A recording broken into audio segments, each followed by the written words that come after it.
جابر کے بچوں کا زندہ ہونا۔ غزوہ خندق کے دن خندق کھودی جا رہی تھی۔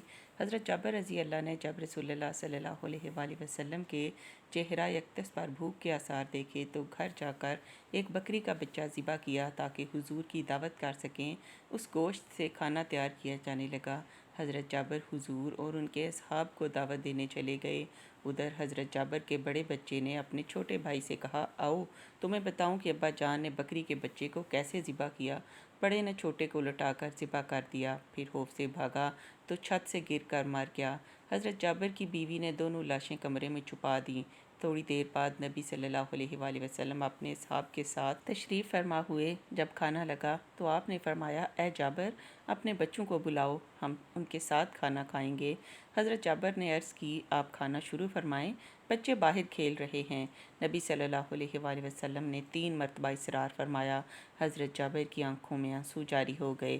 آخر ساری رودات سنا دی۔ رسول اللہ صلی اللہ علیہ وآلہ وسلم نے اس کمرے کی جانب اپنا رخ کر کے فرمایا، اے جابر کے بچوں اٹھو اور میرے پاس آؤ۔ مصطفیٰ کریم کی بات پوری ہوئی تھی کہ جابر رضی اللہ کے بچے زندہ ہوئے اور اٹھ کر نبی علیہ السلام کی بارگاہ میں حاضر ہو گئے۔